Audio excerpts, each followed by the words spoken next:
Agora, daremos continuidade à nossa programação, uma segunda mesa redonda. O tema desta mesa é Direitos Humanos, ações afirmativas e formações docentes na educação de jovens e adultos. Temos o privilégio de contar com um grupo de especialistas que têm dedicado suas carreiras a pensar e agir em prol dos direitos humanos e das formações docentes. Convido a compor a mesa Emília Maria da Cidade Prestes.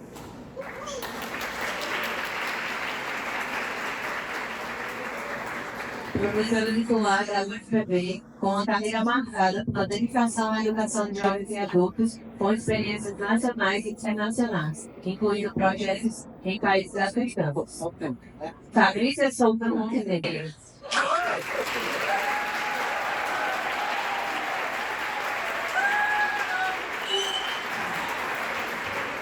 Vice-diretora do Centro de Ciências Humanas, Sociais e Agrárias da UFPB e doutora em Educação pela Universidade de Valência.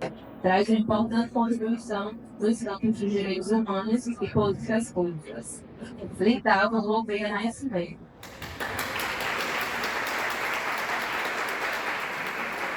Pesquisadora na área de políticas educacionais e formação docente com foco na gestão educacional e nos desafios da educação de jovens e adultos. Rodrigo Freire de Carvalho Silva.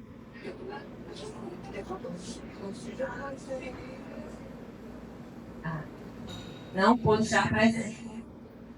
Cada um de nossos convidados terá cerca de 15 minutos para sua apresentação e, ao final, abriremos espaço para dúvidas e perguntas. A palavra agora está com a professora Emília Maria da Prestes.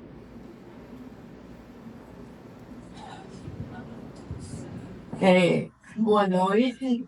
Eu agradeço inicialmente a professora Vanessa, a professora Laura, pelo convite que foi feito, né? Mas particularmente a professora Fabrícia, que quando ela me convidou, eu fiquei hesitante em aceitar, mas eu não poderia deixar de aceitar esse convite, considerando que Fabrícia foi uma das primeiras alunas de BIC, tanto ela, como Rita, que estão aqui presentes, né? Alunas brilhantes, depois que continuaram seguindo suas trajetórias, e eu dizia que onde vi, como dizia Paulo Freire, que o aluno ultrapassa suplanta o mestre, né? Então, nessa perspectiva, eu aceitei o desafio e aceitei o desafio também realizando pelo seguinte. Primeiramente, eu não tenho licenciatura. E como eu não tenho licenciatura, eu não me sinto vamos dizer assim, capacitada para falar sobre um tema de formação de professor. Então, não tem uma metodologia didática que é dada ou que adquirida por todas aquelas pessoas que têm suas licenciaturas, particularmente pelo curso de pedagogia. Em segundo lugar, porque o tema é um tema muito amplo, né? Quando você fala em direito, em ações afirmativas, em formação de professores de EJA, e me deram apenas 15 minutos, eu acho que eu fui muito otimista, porque eu fiz espaço, né? Aqui eu vou ter que ver, que eu vou ter que priorizar, né? Porque realmente a gente vai trabalhando, dizendo, eu vou botar isso, mais isso, vai estar precisando. E aí foi um texto que eu elaborei, considerando fragmentos de outros textos que eu tinha feito, que eu tinha escrito, né, histórias vividas também, né, e, evidentemente, algumas pesquisas e experiências que eu tive. Bom, e para iniciar, eu vou perguntar aqui, eu acho que eu tenho uma série de perguntas que eu faria, mas dado o tempo, e essas perguntas, elas me introduziriam no desenvolvimento do assunto. Mas dado o tempo, eu não vou nem perguntar. Eu acho que eu vou direto a ela. Quando a gente fala de direitos humanos, a gente tem que reconhecer que não é um tema, não é um assunto contemporâneo do tempo. É um assunto que já vem percorrendo a história. A gente vê o Código de Almuralha. A gente vê, por exemplo, a perspectiva filosófica na Grécia. A gente vê 30 minutos me deram. Então, a gente vê também a Carta Magna, o Iluminismo, a Declaração de Independência dos Estados Unidos, e, finalmente, a gente chega em 1948 e vai encontrar a Declaração dos Direitos Humanos, que foi firmada por inúmeros países. O mundo estava num caos, porque foi depois da Segunda Guerra Mundial, e essa declaração dos direitos humanos foi uma forma, inclusive, de tentar evitar novas barbáries, porque todos vocês sabem que o século XX presenciou duas grandes guerras, né? Bom, então, essa declaração é uma tentativa de estabelecer direitos a todas as pessoas, independentemente de raça, sexo, nacionalidade, etnia, religião ou qualquer outra condição de vida. Apesar de avanços, realmente houve avanços ao longo desses mais de 70 anos, né? A gente vê que nem todas as cláusulas foram e são efetivamente cumpridas. Nem todas as pessoas elas estão usufruindo daquilo que é estabelecido pelas cláusulas. Não existem pessoas que não têm acesso à moradia, à saúde, à liberdade de locomoção. Continuamos violando a proteção dos grupos étnicos, religiosos, linguísticos e violando a igualdade de gênero. Continuamos vivenciando a violação da dignidade das pessoas, além de construir novas formas de barbárie. Estamos nos esquecendo das barbáries anteriores. Continuamos em guerra, matando seres humanos, colocando em risco a humanidade, as nossas vidas e a vida do planeta. Dentro dos direitos expressos na declaração, destacamos aquele assegurado pelo artigo 26, que normatiza que todo ser humano tem direito à instrução e essa será gratuita ao menos a pena integralista nos graus elementares e fundamentais. Isso é o que preconiza a Carta de Direitos Humanos. O Brasil, como um dos signatários desse documento, ele reforça em sua Constituição de 1988, no seu artigo 205, ser dever do Estado efetivar a educação de natureza obrigatória e gratuita dos 4 aos 17 anos. Isso é o que está estabelecido na Constituição. Entretanto, a Constituição também proclama acesso aos níveis mais elevados do ensino, da pesquisa e da criação artística, mas essa será oferecida segundo a capacidade de cada um, ou seja, não é um direito universal.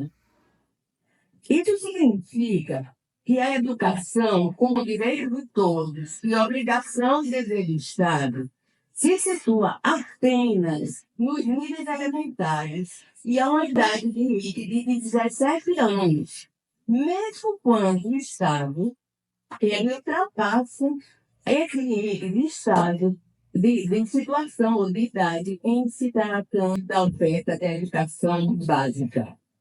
Ora, se a educação é um direito universal constante na Carta dos Direitos Fundamentais, se todas as pessoas têm a educação assegurada de forma gratuita e universal segundo esse direito, por que será que existe ainda cerca de 50 mil pessoas no Brasil que não sabem ler e nem escrever nas faixas dos 15 aos 17 anos? O que será que isso? Por que isso ocorre? Por que será que no grupo de 15 a 29 anos se encontram cerca de 260 mil pessoas que não estudam e nem trabalham? Na Paraíba, por exemplo, em 2022, havia cerca de 417 mil pessoas analfabetas, ou seja, 13,2% da sua população, e 53% da sua população com mais de 20 anos, de 25 anos, não havia concluído o ensino fundamental. Essa situação, sobretudo entre as pessoas que não sabem ler e nem escrever, concorre para as perdas de outros direitos humanos, como a saúde, o trabalho, a dignidade e a própria subalternidade. A liberdade de representação e de locomoção se encontra presente no Rio de Freire, de Paiva, Brandão, Vanderlei, Dalbote, Longzoni, Iraiane e tantos outros, que se situam no analfabetismo como consequência da geração de poder, como processo filiado às desigualdades e à exclusão, como negação de direitos sociais e legais, como fenômeno que infringe, inclusive, os ditames de uma sociedade democrática. Nesse momento em que a ciência e a tecnologia avançam de uma forma surpreendente, o analfabetismo e a falta de maior escolaridade continua a ser reconhecida como uma forma de violência mantida e legitimada pelo Estado e pelos grupos hegemônicos, uma vez que a violência aparece à medida em que grupos analfabetos e de pouca escolaridade não apresentam condições de argumentar de forma lógica questões sobre o porquê da sua existência de dependência, ou de estabelecer a crítica sobre os processos de liberação, de dominação e de subserviência, de reivindicar com mais potência os seus direitos. Como estamos aqui em um espaço educativo de ensino superior, qual é a situação desse ensino? O último censo escolar de 2022 mostrou a existência total no país de 9.444.116 pessoas frequentando esse nível de ensino na faixa de 18 a 24 anos, idade considerada propícia para a sua frequência. Isso significa, conforme o censo, que apenas 20,2% dessa população se situa nessa faixa, ou seja, 75% dos jovens brasileiros não se incluem nessa situação, ou seja, não tem acesso ou não frequenta o ensino superior. 75,7%, gente. Quando se observa a realidade da Paraíba, verifica-se que em 2021 existia 163.353 pessoas frequentando esse nível de ensino, significando um total de 1,9% em relação ao país. No conjunto desse alunos, 118 mil frequentavam cursos presenciais e 42.273 a EAD. A maioria deles, 60%, estavam matriculados na rede privada. Em relação à gratuidade do ensino superior em universidades e institutos federais, esse direito ocorreu através de muitas lutas de diversos movimentos sociais e políticos ao longo do século XX, uma vez que o Brasil é um dos poucos, se não o único país do mundo a oferecer um ensino sem cobrança de taxas ou mensalidades. Isso está garantido pela Constituição de 1988. Mesmo assim, é importante observar que o acesso a esse nível de ensino nem é obrigatório, nem é um direito assegurado de forma universal. Enquanto a educação básica é um direito, um dever do Estado, como eu já falei, e é assegurada a todos gratuitamente, inclusive aos que elas não tiveram acesso na idade propícia, o acesso ao ensino mais elevado, do ensino, da pesquisa e da criação artística, será oferecido segundo a capacidade de cada um. Isso significa que para se frequentar o ensino superior, se deverá ter méritos demonstrados através de notas e de médias depois de uma seleção, no meu caso do Enem. As pessoas que forem selecionadas pelos seus méritos deixarão de fora milhares de concorrentes, supostamente com menos mérito que aqueles que foram classificados. Mas o que significa mérito como meritocracia? A noção de mérito se apresenta como uma medida de justiça, uma vez que, teoricamente, todas as pessoas possuem as mesmas oportunidades de concorrência. Entretanto, a meritocracia é uma medida democrática e justa, porque todas as pessoas podem concorrer numa mesma seleção, mas uma.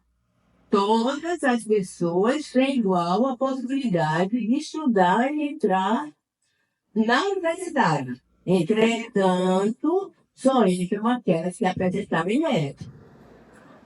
Em outras palavras, há uma chance diferente de zero para que uma pessoa entre na universidade, mas só entram aqueles que mostram ter mais capacidade para vencer as regras que são impostas por uma seleção.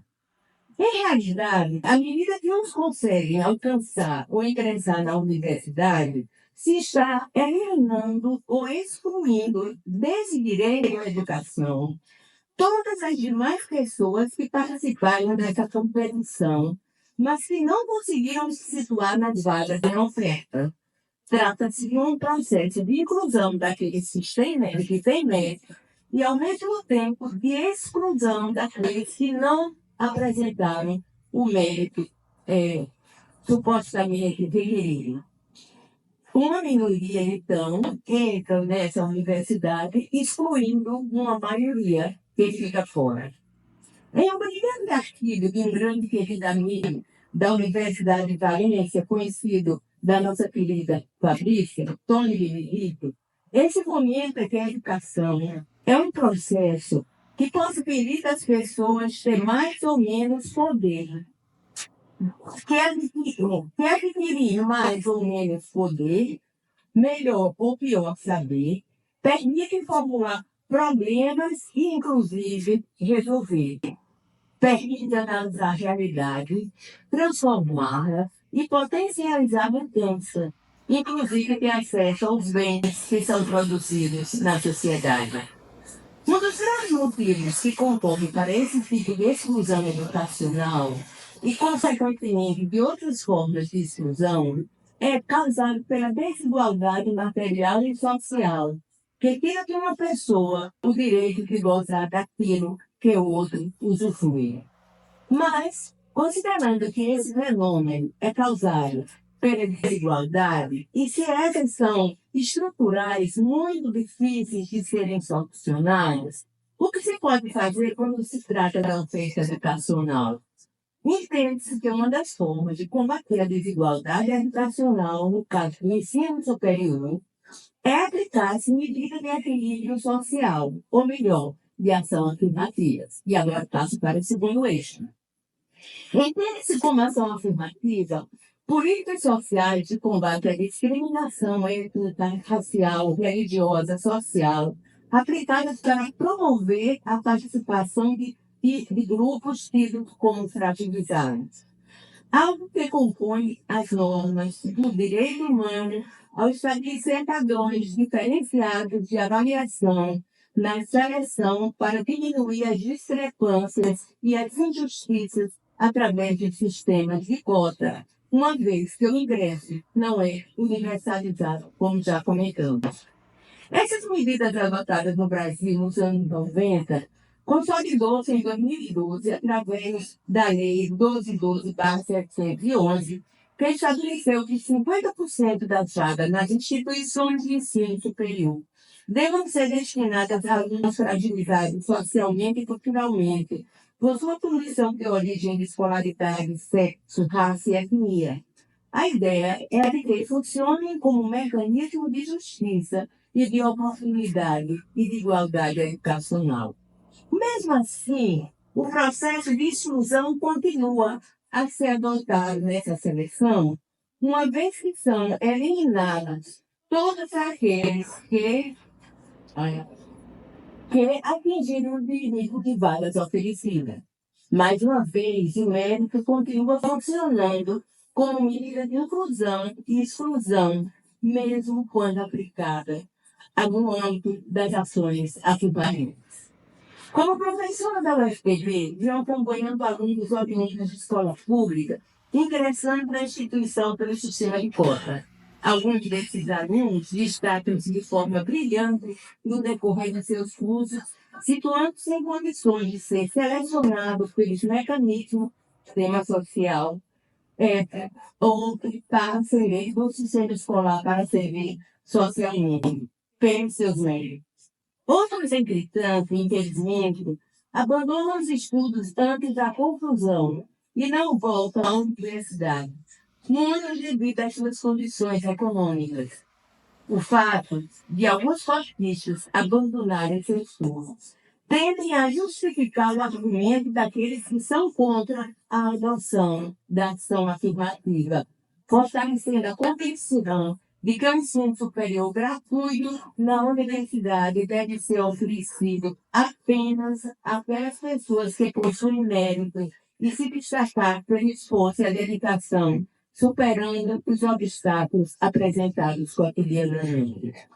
Essa situação nos possibilita perguntar: é possível entender as ações afirmativas aplicadas na educação superior como um processo de justiça, capaz de contribuir para a emancipação dos sujeitos, como uma ação social capaz de minimizar as estruturas de dominação política e as contradições sociais, como ações capazes de oportunizar a concretização dos direitos da educação, à cultura de pessoas jovens e adultas? Vou comentar agora alguns aspectos relacionados ao terceiro eixo, denominado formação docente na educação de jovens e adultos. E, para tanto, me basearei em um conceito utilizado pelo Unesco desde os anos de 1980, denominado de educação ao longo da vida. A ideia da educação ao longo da vida é que estamos constantemente envolvidos em processos de aprendizagem desde que nascemos até o momento da nossa morte. Portanto, isso inclui as aprendizagens de crianças, jovens e adultos, nem sempre vinculando essa aprendizagem ao processo de escolarização formal das populações adultas e jovens.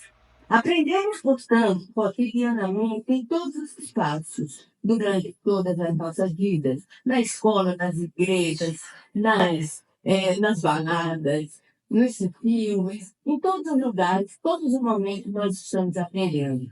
Desde com base nesse conceito, comentarei, como exemplo prático, algumas experiências com a educação de adultos que viviam dois momentos distintos. O primeiro parece um pouco com a narrativa que foi dada pela professora com relação às suas crianças na escola dentro de uma outra perspectiva. Em 2002, eu estava em Barcelona fazendo um pós-doutorado e participei de uma experiência chamada familiar, de uma experiência com adultos com mais de 50 anos. Essa experiência educativa era denominada de tertúlia literária, que era representada através de obras de literatura. Era direcionada a pessoas que não tinham concluído a educação básica. Uma vez por semana, um grupo formado por cerca de 15 a 20 pessoas realizava a leitura de um livro selecionado por eles, marcavam parágrafos que lhe haviam chamado a atenção e comentavam os motivos de suas escolhas, relacionando com suas histórias e experiências de vida e com os fatos sociais que eles não ocorriam. Eu gostaria de texto, mas eu vou contar só um fragmento de uma senhora com quase 80 anos que dizia: eu nunca estudei porque meu marido não queria, mas eu trabalhava o tempo todo numa fábrica. Passei 50 anos trabalhando numa fábrica, mas eu não queria estudar porque ele não me deixava. Ele morreu e agora queria vir para essa tertúlia e meu filho queria me impedir. Então, isso lembra o quê? Isso lembra também algumas histórias que a gente escuta nas classes de alfabetização, quando os próprios filhos impedem os seus pais, o seu pai e sua mãe de frequentar, né? Que vai ter essas experiências de alfabetização de adultos, até como processo de alfabetização, até de ter pessoas que possam me escutar, porque em casa muitas vezes não são escutadas. Bom, então, essa literatura, ela não tinha professor, ela tinha um monitor que orientava. Então, eles comentavam suas histórias de vida, comentavam fatos sociais, sabiam o nome do autor, ou seja, era uma experiência de aprendizagem, de educação e também de aquisição de cultura. É, esse processo educativo da educação de adultos, ou de aprendizagem de adultos ao longo da vida, e que pode ser aplicado em diferentes contextos, a gente pode trabalhar também nas nossas classes de EJA.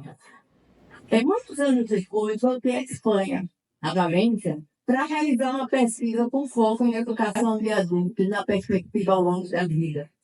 No primeiro dia que eu cheguei na universidade, vi centenas de jovens, inquietos e ruidosos, que se movimentavam de forma acelerada nos espaços acadêmicos e neste cenário também sobressaiu um grupo de pessoas idosas e adultas que, misturando-se à multidão e vestindo-se jovialmente, personificava a diversidade universitária e as mudanças sociais e educacionais em processo. Essas pessoas adultas e idosas maiores de 55 anos, após suas aposentadorias, muitas delas sem ter um ensino fundamental completo, voltavam à universidade, ou chegaram ou voltavam à universidade para frequentar cursos de graduação e para exercer o seu direito de continuar estudando e aprendendo. Esses cursos não lhe permitiam certificado para atuar no mercado de trabalho. É uma forma realmente de aprendizagem ao longo da vida e uma forma de adquirir cultura, de convivência e de ter perspectivas de novas aprendizagens. Nesse processo, existia, então, a liberdade de serem reconhecidos e valorizados e de se sentirem em igualdade de condição com jovens alunos. Essa iniciativa de extensão da Universidade de Valência prezava o direito dos adultos e idosos à educação e de igualdade de oportunidade. Participei das aulas que lhe eram destinadas e me tornei ao mesmo tempo pesquisadora e aluno, considerando, na prática, a educação ao longo da vida destinada a esse público. Fiz pesquisas com ele, mas aprendi muito como aluna vivenciando essa experiência. Mas agora vamos comentar sobre o nosso aluno da graduação, aqui entendido como um público da educação de adultos, na concepção ao longo da vida. Como professora de graduação, presenciei ao longo dos anos a gradativa redução de alunos que ingressavam no P1 e aqueles que continuavam os estudos e concluíam o curso. Decidi fazer uma pesquisa com alunos de P1 e P3 de todos os cursos. Trabalhei com 146 alunos e fizemos algumas perguntas sobre aprovação, reprovação, possibilidade de abandonar o curso e de ser evadido. Durante os alunos componentes da amostra, havia pessoas reprovadas em uma e até em 5 disciplinas. Os motivos alegados foram problemas com colegas, com professores, falta de identificação com a disciplina, dificuldade para acompanhar as disciplinas, condições financeiras de trabalho. Alguns desses foram citando dificuldades relacionadas com a idade, com preconceito da turma, com problemas psicológicos, com questões pessoais, cobrança dos pais, motivos que contribuíam ou poderiam contribuir para o abandono do curso ou para a evasão.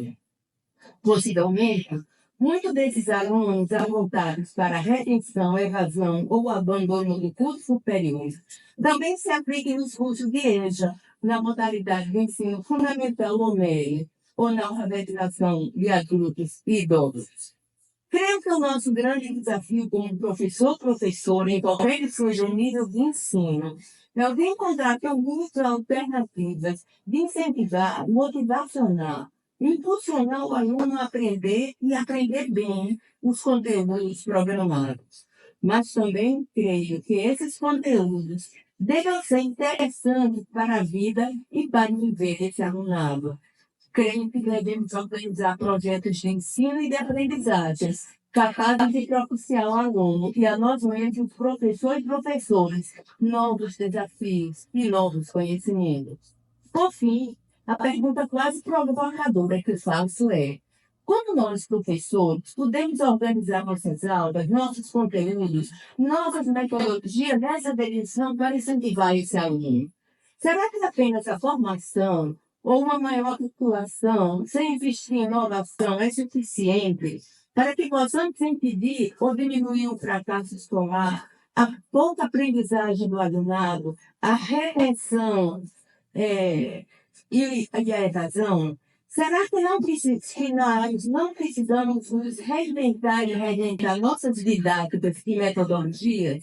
Será que os nossos meios de comunicação e os avanços tecnológicos, onde se inclui a inteligência artificial, poderiam ser incluídos nesses propósitos? Será que não devemos ficar atentos às demandas da sociedade, do mercado de trabalho e de emprego, com os objetivos da formação superior?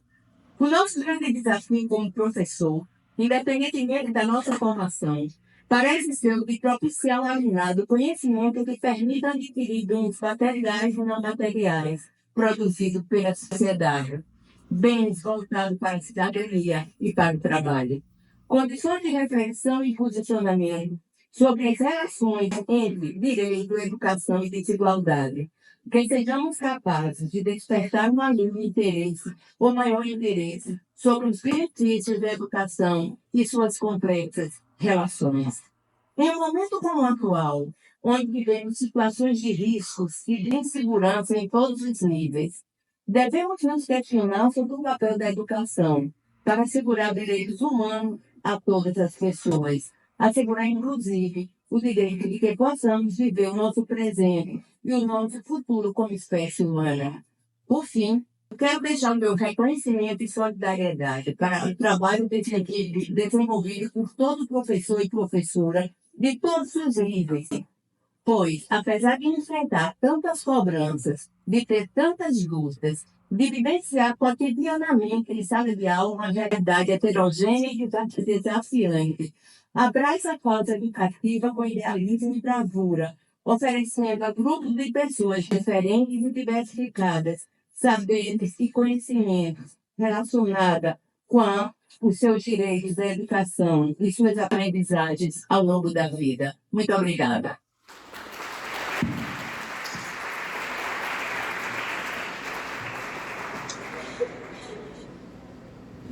Gente, muito obrigada pela escuta, obrigada, Lívia. É uma alegria estar aqui, né? Dessa vez com a Lívia. A Patrícia precisou se ausentar e eu não apareci, eu tô assim. Mas eu passo agora a palavra para a professora Irice. Professora Linda, é uma honra também você estar aqui nessa mesa com a gente, viu?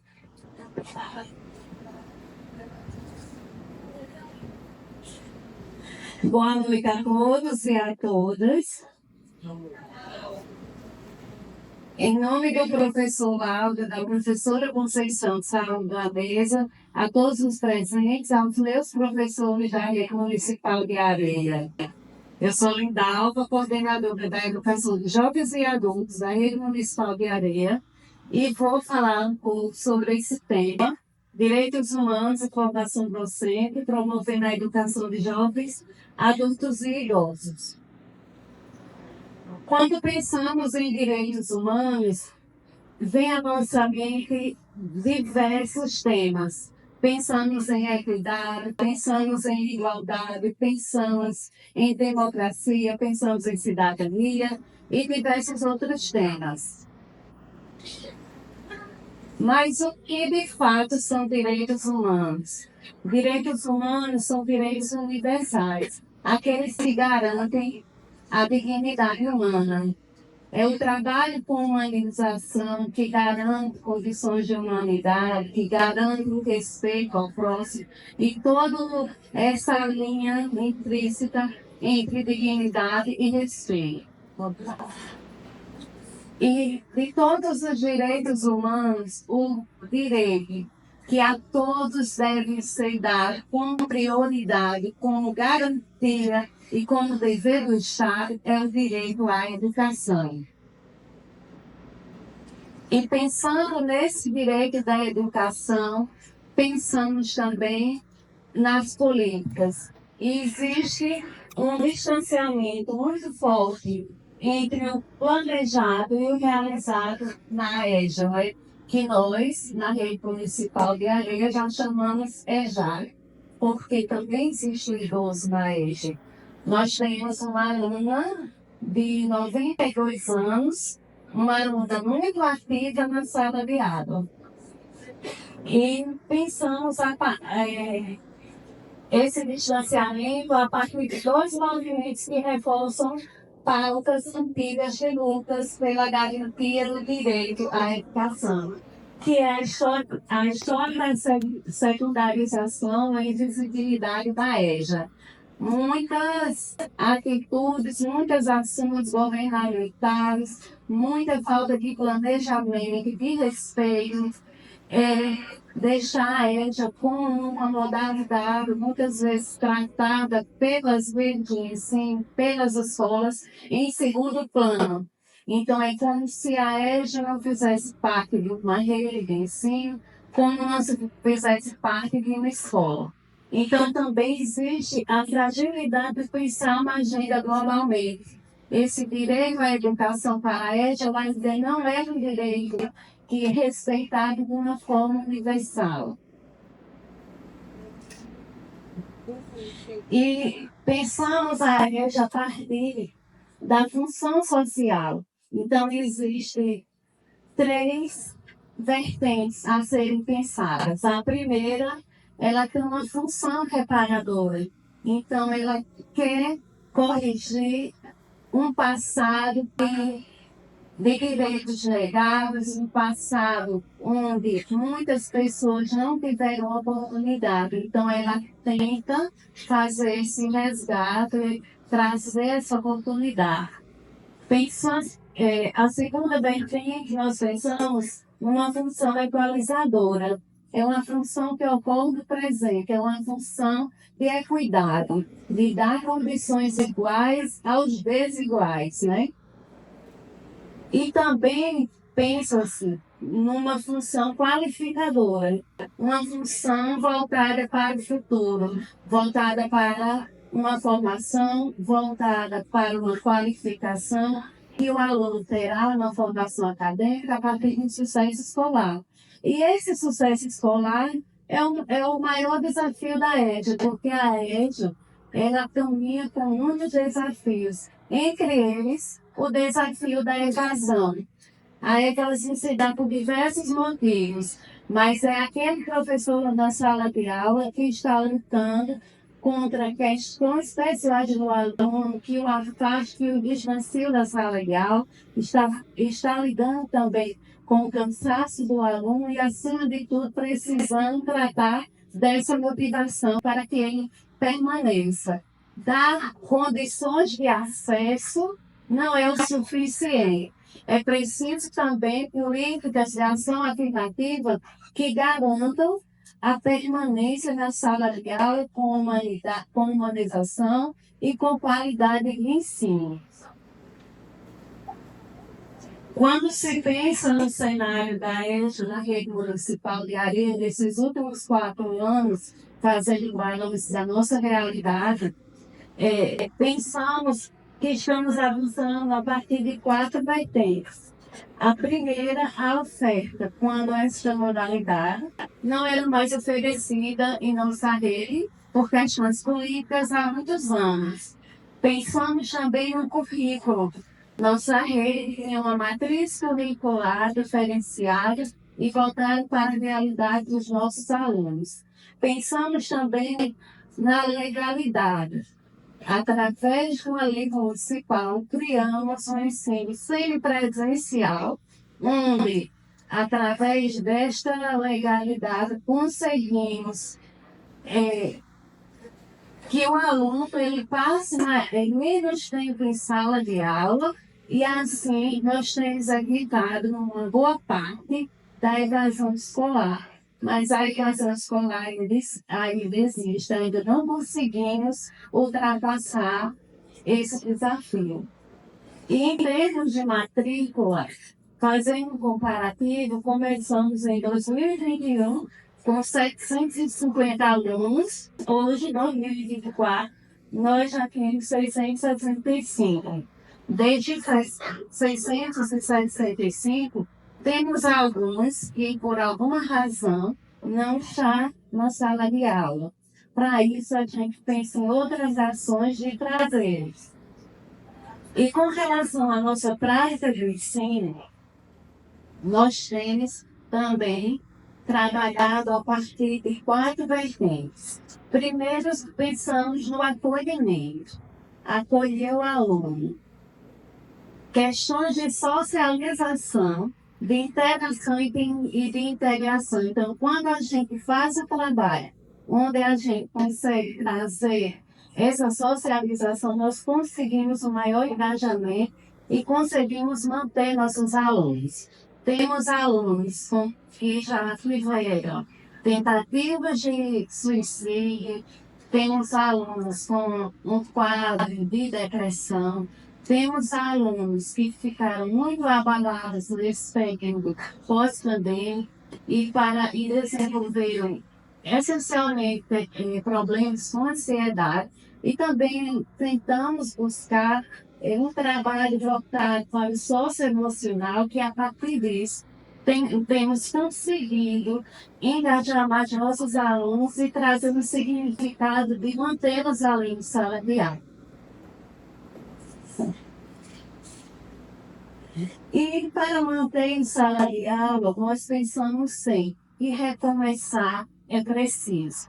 Não é fácil, mas todos os alunos, eles trazem consigo um sonho, eles têm vontade de exercer alguma profissão, eles têm algum sonho adormecido. E a partir disso, desse pensamento, a nossa EJAI na cidade de Areia, ela tem como um lema compartilhando saberes e construindo histórias. Então, a partir de saberes, a partir de aprendizagens significativas, nós estamos construindo histórias de docentes, histórias de discentes e estamos realizando sonhos adormecidos. Quando se pensa no acolhimento, uma das ações que fizemos e que faz parte de ações educativas foi a busca escolar. Ao buscar esses alunos, a gente não podia simplesmente buscá-los de qualquer forma. É necessário trazê-los de uma forma que eles se sintam parte de um processo educativo. E isso temos tentado fazer e temos conseguido bastante êxito. Quando pensamos no acolhimento, pensamos em algumas etapas. Primeiro, um alinhamento das percepções de acolhimento. Como eu vou acolher esse aluno? O que esse aluno procura? O que eu posso oferecer? Como eu posso motivar nossos alunos? Então, a partir de questionamentos como esse, nós damos início ao processo de acolhimento. Mapeamento das necessidades socioemocionais. A nossa sociedade, parte dela, como já mencionei antes, ficaram muito abaladas com o distanciamento social. E também outras questões emocionais de vida pessoal do aluno mesmo, que desenvolve diversos outros quadros. E a partir de saber desses quadros, nós temos já psicólogos, assistentes sociais. Então, a gente busca, de uma forma respeitosa, lidar com essas questões sem garantir, sem agredir o direito do outro de uma forma bem respeitosa. Então, para isso, desenvolvemos algumas ações contínuas de escuta coletiva, individual, educativa, de apoio acadêmico. Quando se fala em dar voz ao sujeito de direito, não é apenas dar voz, é necessário também ouvir, falar. Todos podem falar, mas ser ouvido, ter suas necessidades resolvidas ou apontar caminhos para que essas questões possam ser tratadas de outra forma, é o nosso dever.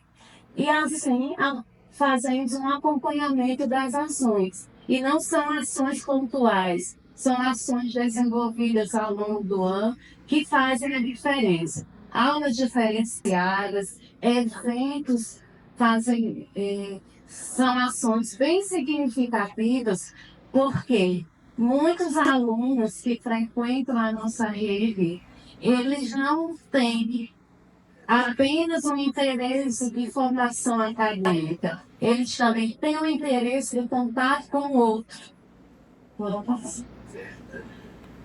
E tem esses princípios de acolhimento, da escutativa, da atenção, o cuidado e a equidade. Quando se pensa em dar equidade, se pensa em dar fazer um equilíbrio para se chegar a uma igualdade. Mas nem sempre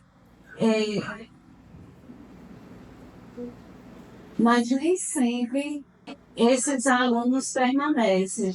E, novamente, todo o processo começa de busca ativa. Então, existem algumas estratégias pedagógicas que consideramos eficazes para a região, que é a aprendizagem centrada no aluno. Quando a gente pensa num projeto de aprendizagem, a gente precisa entender essencialmente como o outro aprende. Todos não aprendem da mesma forma, no mesmo tempo e no mesmo espaço. Partimos também de um contexto. Ninguém aprende algo de uma forma solta. É necessário uma ponte entre saberes e significados. Metodologias interativas, flexibilidade no ritmo de aprendizagem.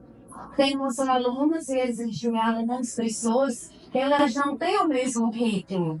Então, muitos alunos vão chegar no final do ano, em turmas de ciclo 1, que estão de alfabetização, que são comparadas à alfabetização, sabendo ler. Outros vão levar mais tempo. Hoje, o governo federal, recentemente, tem feito parcerias com o público para firmar o pacto pela alfabetização na educação de jovens e adultos. E também partimos de uma avaliação formativa. É preciso trazer um feedback para o aluno, onde eu estou aprendendo, onde eu posso avançar, de que forma eu estou conseguindo aprender, o que eu preciso. Essa etapa ela é necessária no processo de aprendizagem. E, ao longo do ano, fazemos muitos eventos, alguns movimentos diferenciados, para que a nossa prática de ensino ela consiga trazer o prazer do aluno estar em sala de aula. Conteúdos, só conteúdos, eles não são significativos, é preciso alinhar a teoria à prática. E quando nós damos condições do aluno mostrar seus talentos, mostrar o que é capaz, dar condições dele se apresentar, condições de falar, servir, nós estamos garantindo uma parte desses direitos humanos. Dignidade da pessoa humana é fundamental e muitas vezes esses direitos não são respeitados. Quando se pensa numa capacitação de docentes para os direitos humanos, é preciso abordagens pedagógicas que incentivem a reflexão crítica e o envolvimento ativo dos alunos com questões pertinentes aos direitos humanos. Se a função da escola é formar cidadãos críticos e conscientes do dever na sua em sociedade, é preciso despertar essa consciência crítica. Quando se pensa também na capacitação de docentes, é preciso incentivar a reflexão crítica, o envolvimento ativo dos alunos com questões pertinentes. Nós temos relatos de alunos que, a partir do processo de alfabetização, aprenderam a escrever seu nome e foram tirar documentos. Isso é da cidadania. Ele tinha um registro geral que estava escrito analfabeto. Hoje tem um documento que ele assina e que é muito orgulho para nós que já estamos em um processo mais avançado de formação acadêmica. Achamos simples assinar o nome, mas para alguém que teve esse direito negado há muitos anos, se faz necessário. A capacitação de docentes para os direitos humanos também é necessária para reconhecer e abordar diferentes formas de discriminação, opressão e injustiça que permeiam as esferas locais e globais. As diversas formas de preconceito. O preconceito estrutural, ele ainda é muito presente em nossa sociedade, a discriminação racial, diversos outros preconceitos, e nós precisamos tratar dessas questões em sala de aula. Tratando dessas questões, estamos despertando a consciência crítica. É preciso também preparar educadores para se tornar agentes de mudança significativa, promovendo valores fundamentais de dignidade, de respeito e de igualdade. Mais uma vez eu chamo a atenção, é necessário o respeito à dignidade humana. E a EJA, ela enfrenta desafios, mas também existem perspectivas que norteiam o trabalho para futuras e perspectivas futuras da formação docente. Então, é necessário refletir sobre desigualdades persistentes, mesmo havendo um trabalho diferenciado. Existem outras questões globais, outras questões que norteiam a nossa sociedade, essencialmente marcada por desigualdades sociais e econômicas. Pensar na qualidade da educação. A qualidade da educação não se resume a um material escolar, a um fardamento. Ela avança muito mais do que isso. Integrar a educação em direitos humanos nos currículos escolares é necessário para que, quando se pensar em formar cidadãos críticos, eu pretendo formar, mas de que forma eu estou formando? Como eu quero formar? São questões que devem nortear a teoria prática do professor, desse processo de reflexão. Quando se pensa também a necessidade de adaptação contínua às mudanças sociais, tecnológicas e culturais, devemos pensar que a sociedade não para. A sociedade está em constante movimento. Quando se diz novas tecnologias, amanhã já existem outras. Então, são questões que devemos estar atentos. E garantir a igualdade de acesso à educação de qualidade em todo o mundo. Esse desafio ainda se torna maior, porque quando se pensa nos dados oficiais, nas avaliações externas do caso brasileiro, nós sabemos que não estamos tão bem quanto outros, mas nós sabemos que ainda existem outros países que tratam a educação como escasso. Aqui eu mostro uma imagem do resultado de um projeto desenvolvido ao longo do ano, que é a amostra pedagógica. Aqui são tratados temas de diversas formas, e um deles sempre voltado à valorização da realidade do aluno. Sempre existem temas que vão envolver a economia local, empreendedorismo, vai falar também dos talentos da comunidade. Temos uma escola essencialmente que destaca-se pela cultura, pela arte em barro, né? Que é as galera de barro, tem todo o trabalho de artesanato. Então, a partir daquela realidade são desenvolvidos projetos naquela localidade.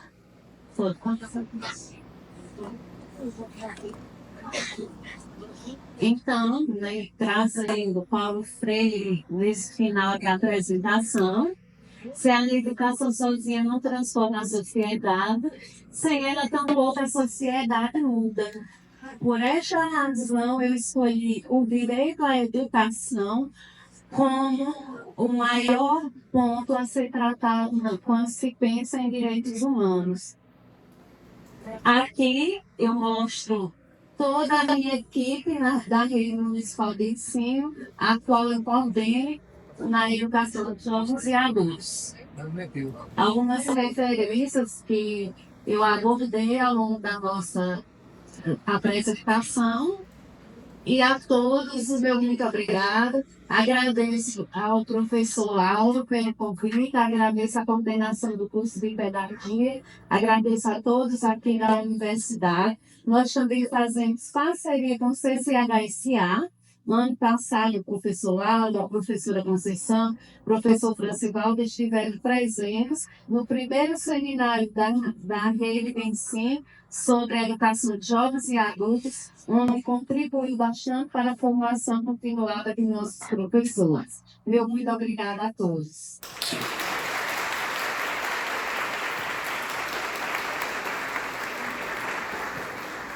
Obrigada, professora Miranda. Obrigada, Emília.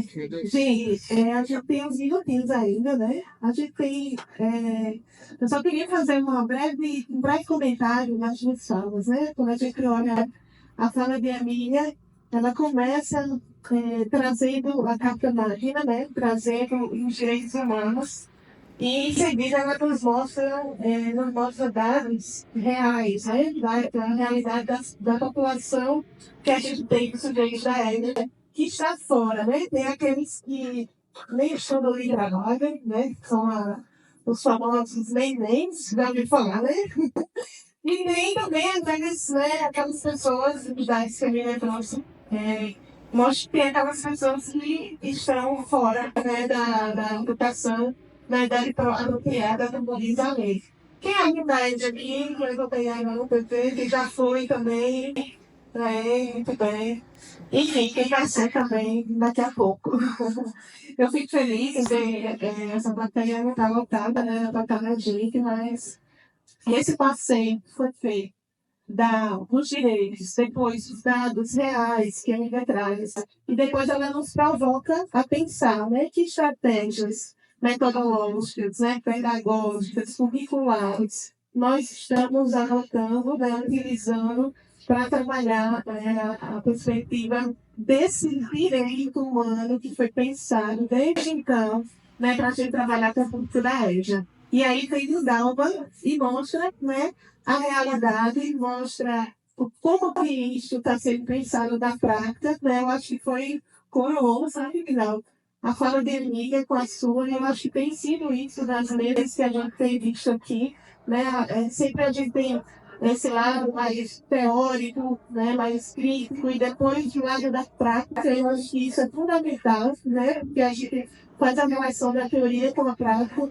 E eu acho que isso é um momento de aprendizagem muito grande, né? Aquilo que a gente já falou, a educação da vida, né? Com todas as críticas que se tem a esse tema, né? Mas a perspectiva da aprendizagem ao longo da vida traz essa proposta da gente aprender não só na sala de aula, né? A gente aprende em momentos como esse aqui. E tem uma discussão que eu acho que a Emília não fez, mas ela tem texto que fala sobre, até como a Michelle falou, da educação de jovens e adultos no ensino superior, né? Enfim, tá do tempo, mas fala um pouquinho da nossa trajetória, né? De quem já foi trabalhador e é trabalhador e que tem que estar aqui na graduação. Eu queria chamar as outras palestrantes que estavam aqui, né, para a gente encerrar com algumas dúvidas, abrir um momentinho para a gente ter algumas dúvidas. A professora Aparecida está aí, a professora Amanda, Amanda, por favor. Abre um pouquinho.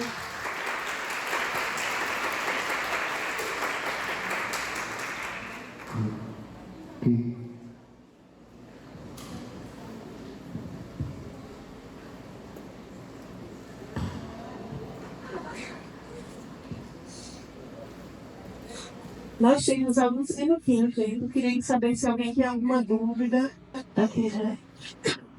Em relação às duas mesas.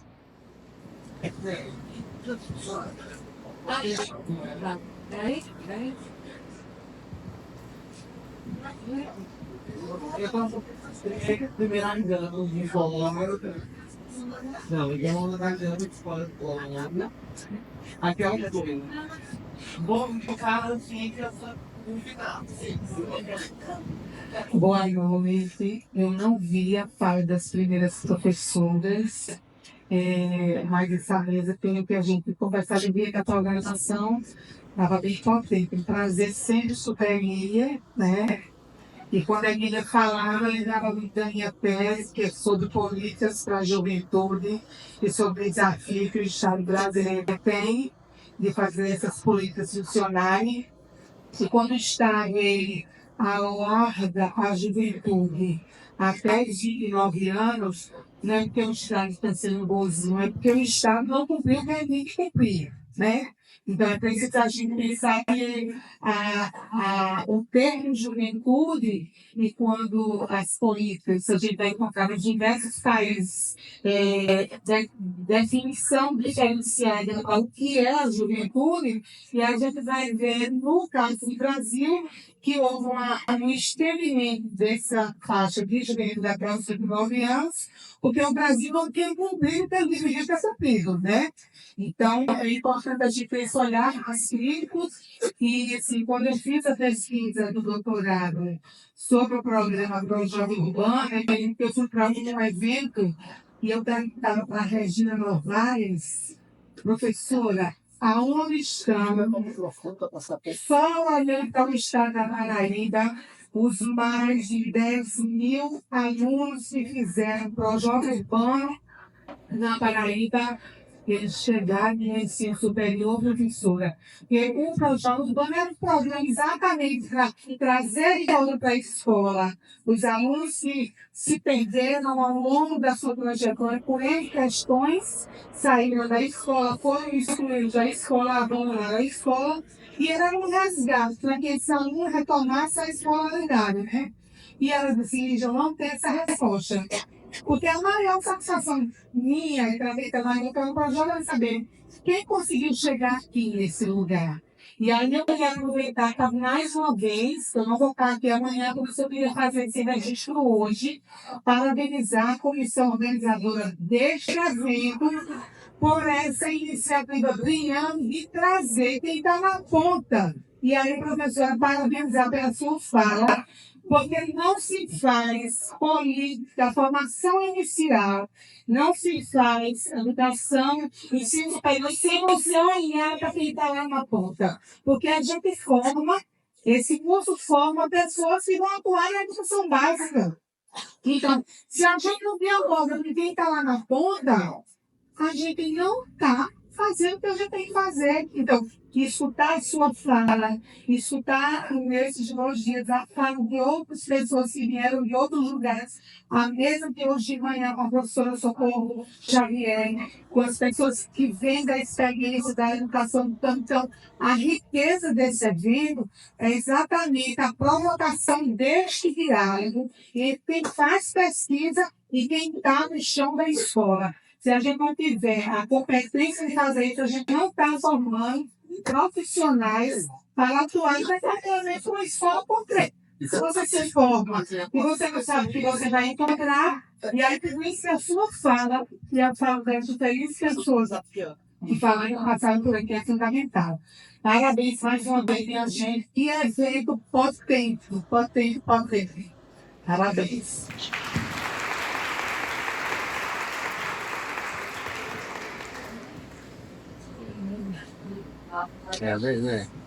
Bom, então, boa noite a todas, todos e todas. Eu queria fazer um comentário sobre a apresentação, gostei de todas elas. Eu gostaria de parabenizar, né, pela fala sobre os direitos humanos, achei muito potente. Parabenizar a colega professora pelo trabalho de excelência que é realizado na área.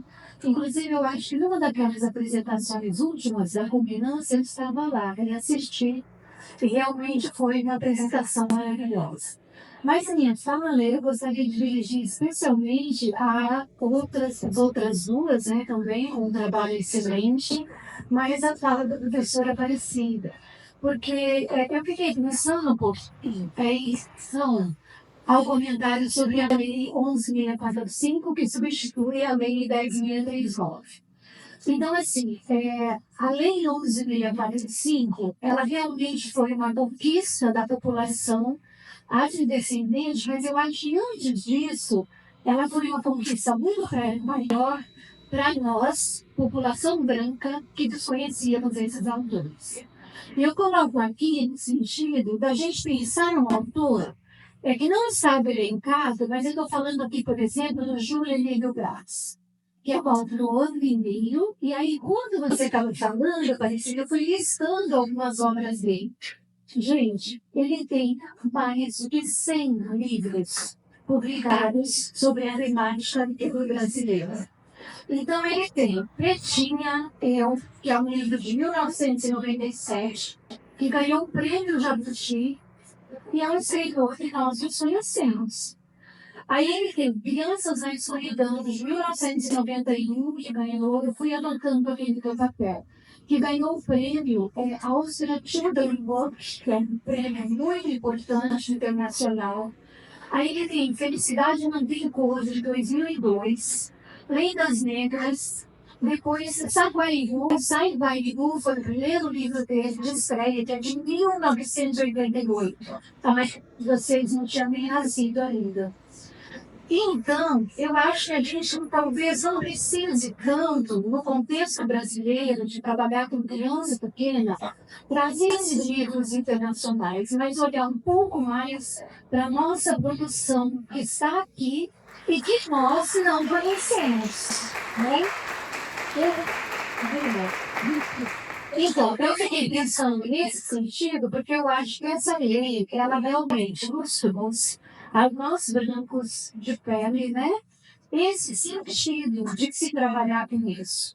E eu ainda me coloco diante dessa lei da seguinte forma: eu não quero trabalhar um livro com temática, né? Porque daí nós podemos ir nas várias questões dessas temáticas. Mas eu não quero trabalhar um livro só porque uma lei me impõe. Mas eu quero trabalhar o livro porque ele põe questões estéticas, questões éticas e questões necessárias para essa criança e também para esse adulto, né?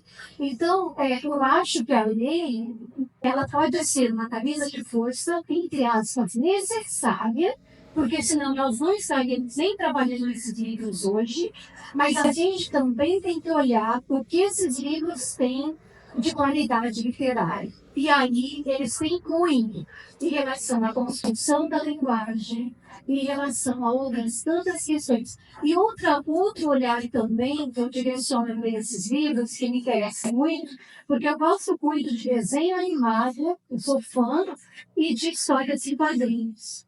Então, a ilustração desses livros é uma coisa fantástica. Então, é uma coisa que traz os alunos para esse universo. Então, talvez a gente precise pensar em trabalhar também a figura desse ilustrador juntamente com o texto escrito, porque eu acho que é uma composição. O livro infanto-juvenil, você tem uma composição de alto valor. Alguns teóricos hoje usam a palavra compósito, né? Eu não sei, essa palavra é meio esquisita, compósito, mas é uma composição que traz os dois lados, tá? E parabenizar a professora pelo excelente trabalho. Porque você foi pioneira, você pelo menos tocou numa ferida, né? Então, acho que nós é que temos que rever a nossa posição, ler mais os nossos escritores, trazer os nossos escritores para a sala de aula. O problema não está lá, o problema talvez esteja em nós. E a gente precisa refletir sobre isso. Obrigada, professora. Rapidinho, vou dar um comentário, passa para o terceiro, na terceira pessoa. Fazer pergunta, comentário. Eu gostaria o que eu pude escutar das falas, que às vezes me tem uma obrigação de que pega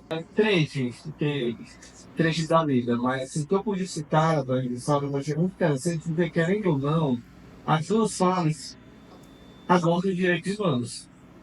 O direito à sua identidade, o direito a ser quem você é, o direito a você poder se reconhecer enquanto alguém que tem algum valor.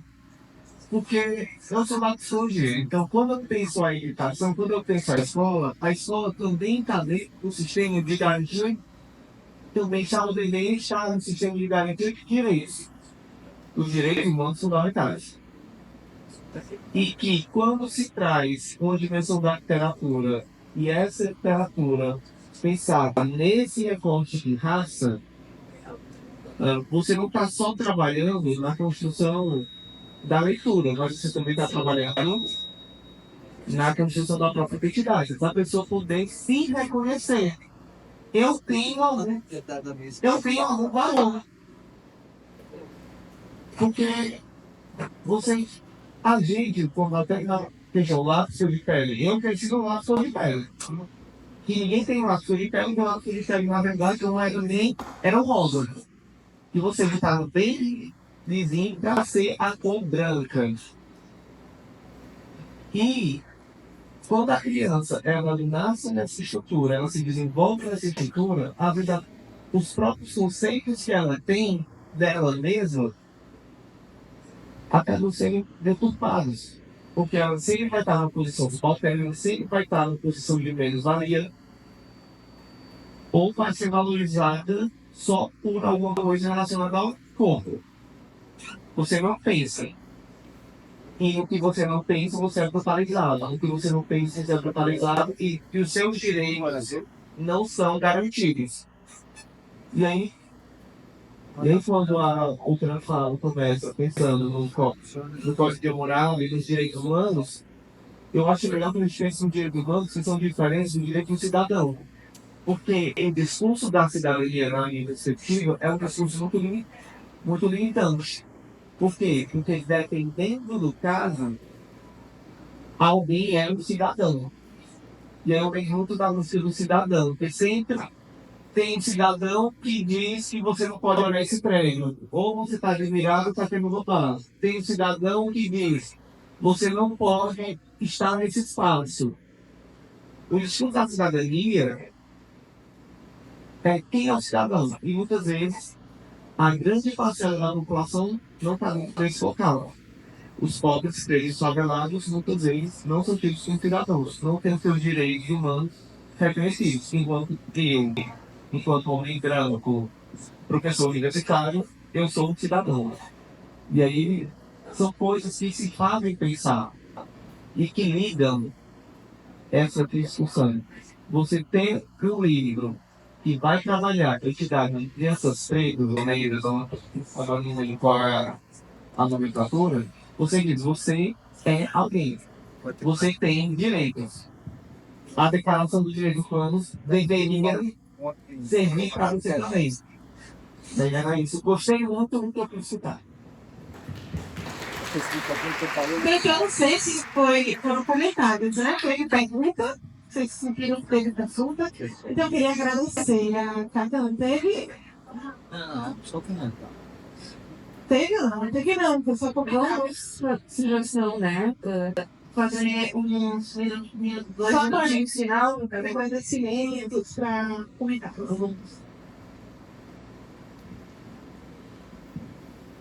Queria agradecer, né, essa oportunidade de estar aqui. Eu só queria responder à professora que eu concordo com o que ela disse.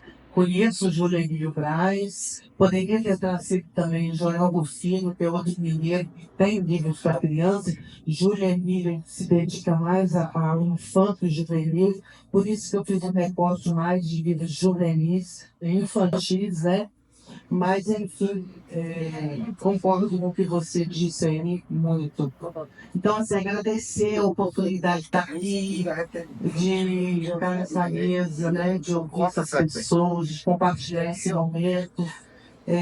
Dizer que eu pesquisei no mestrado na literatura infantil, sou uma pessoa que vivo trabalhando com a leitura e a escrita, agora especialmente com alfabetização e letramento. Então, assim, o meu interesse é grande nessa área e fico aí nessa tentativa de que os professores, especialmente nos anos iniciais, trabalhem cada vez mais de uma forma como ela mesma disse, né? Não porque é uma data, não porque vai me ensinar isso, mas pelo valor estético da obra, pelas discussões que ela proporciona para todas as crianças, né? Porque quando eu vou trabalhar com a criança negra, eu trabalho com as outras também. E isso é muito inclusivo, isso é muito importante. Então, agradecer por essa oportunidade de estar trazendo essa discussão, de estar discutindo nessa noite esses temas tão relevantes, que às vezes são tão poucos discutidos na nossa escola e que merecem um carinho especial de todos os professores. E estou disponível também, me coloco à disposição para outros momentos como esse, na sala de aula, em grupos menores, para que a gente possa cada vez mais discutir a importância da leitura e da escrita na sala de aula.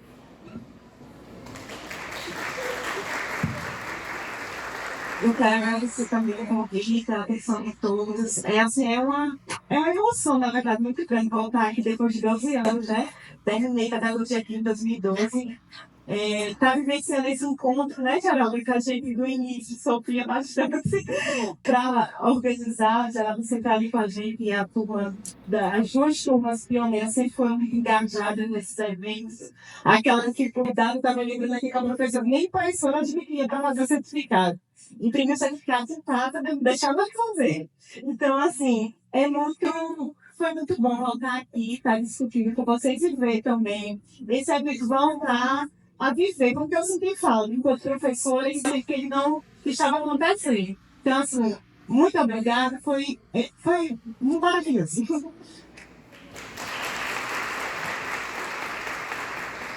Bom, então eu vou reproduzir parte dos agradecimentos das minhas colegas anteriores, né? E dizer que para mim foi uma satisfação, uma alegria estar presente aqui e rever tantas pessoas queridas, tantos ex-alunos, ex-alunas, né? E que se Clélia ali, né? E que eu acho que esse é um momento onde a gente diz vale a pena ter percorrido toda essa trajetória de vida. Eu estou em processo de aposentadoria e estou saindo assim com a sensação de dever cumprido. Né? Claro que eu poderia ter feito muitas coisas mais, eu fazendo uma retrospectiva, eu acho que eu poderia ter sido uma professora mais inovadora, eu poderia ter aplicado metodologias que pudesse transformar o alunado de uma forma muito mais, eu não sei se a palavra é essa, mas é suficiente, mas de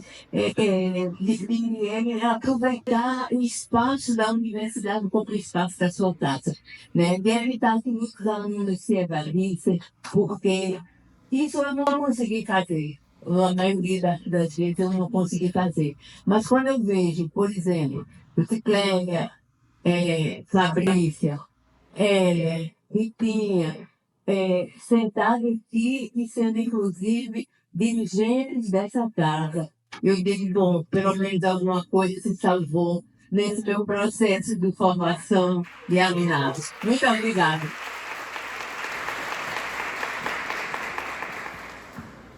Bom, mais uma vez eu agradeço ao professor Lauro pelo convite, é uma honra, é um prazer estar aqui. E durante toda a minha apresentação, eu optei por um olhar voltado para uma reflexão sobre a prática.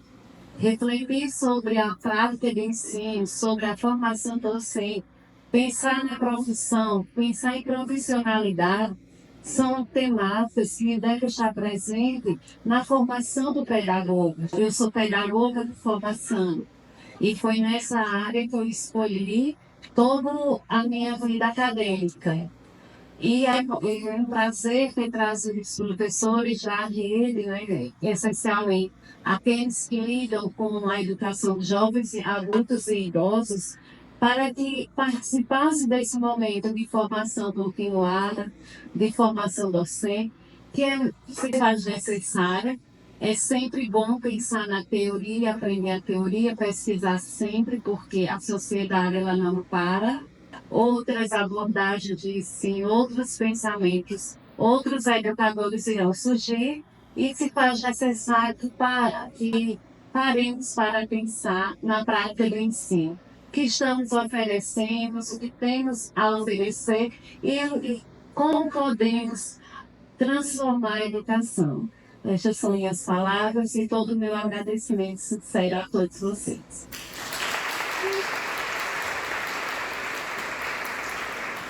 Bom, gente, muito obrigada, mas calma, rapidinho. Né, meninas, como ela acabou de falar, ela está se apresentando. Fui bolsista há 3 anos de amiga no PIBIC. Fabrícia também. Eu acho que vale a pena a gente rapidinho fazer uma pequena homenagem. Pode ficar na mesa, gente, sem problema. Eu queria ver aquela vez que a gente foi bom, né? Peraí.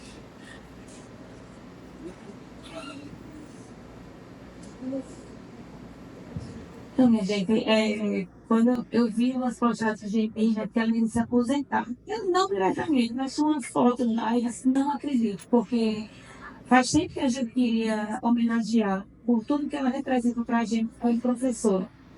Emília conhecia os alunos na casa dela, Emília viajava para um doutorado, um pós-doutorado, a biblioteca dela, que é maravilhosa, ficava aberta para os 80 anos dela, mesmo ela não estando em casa. Quem quisesse podia passar lá na casa dela para pegar um livro, para poder ir nas suas pesquisas. Emília acolheu na casa dela, das pesquisadoras, ela me acolheu em Valença. Eu fui fazer um doutorado sem bolsa, e foi lá que eu fiquei durante 5 meses, quando eu fui sozinha, né, em uma das etapas do doutorado da Espanha. Então, Emília, muito obrigada. Você não deve nada a essa instituição. Eu acho que você colaborou tanto com o programa de pós-graduação em educação, com os alunos que estão aí. E humildemente, que bom que nesse evento de pedagogia, pedagogos que somos alunos da pedagogia no Campus 1 da UFPB, e que bom que através desse evento a gente teve a oportunidade de registrar em vida o que é o docente na vida de um aluno e de uma aluna. Então, muito obrigada, Aida, por tudo que você nos fez. Somos frutos do seu investimento, da sua permissão e das suas broncas. Porque era melhor, quando a gente dizia assim, Mia vai estar na banca, ela destaca. Aí a gente botava uma forgada né? Porque ela é que mais criticava a gente. Então, assim, a partir disso, né, nós aprendemos. Então, ele, que é cordelista, né, eu tenho instalei, ele ainda conseguiu fazer um cordel para que a gente não saísse daqui sem homenagear. Eu comecei, mas não consegui terminar, porque eu vim para cá, que eu estava fazendo ali. Mas sim, eu também queria só agradecer. Ela estou chorando, né? Fez um chorão. A Emília foi minha orientadora durante 3 anos no PIBIC, depois minha orientadora no mestrado. Depois, quando foi para o doutorado, ela disse, não quero mais você, porque você já está viciado. Mas mesmo assim, ela não me abandonou, ela me ajudou, né, para que eu fosse orientada de uma forma que eu não perdesse a minha aprovação. E eu acabei sendo orientada no doutorado por um professor, que eu vejo que o professor também passou tempo. Mas, assim, como a Fabrícia falou, ela me acolheu em casa, ela me deu muito carinho, né, Emília? E eu sou feliz por todos os carinhos, por todas as correções que ela fez. Rapidinho, só fiz 2 estrofes, só para não ficar aqui. Atenção à comunidade do CCA, pois com alegria imensa vimos homenagear esta exímia professora, foi nossa orientadora. É justo aqui celebrar sua história da educação e também nossa vida e nossa graduação. Com ela foi enriquecendo a história que hoje temos da nossa formação. Então, muito obrigada, amiga. Muito obrigada por tudo. É muito homenagear por tudo que você tem deixado para nós. Obrigada a todos que ficaram até agora. Um beijinho com cada um.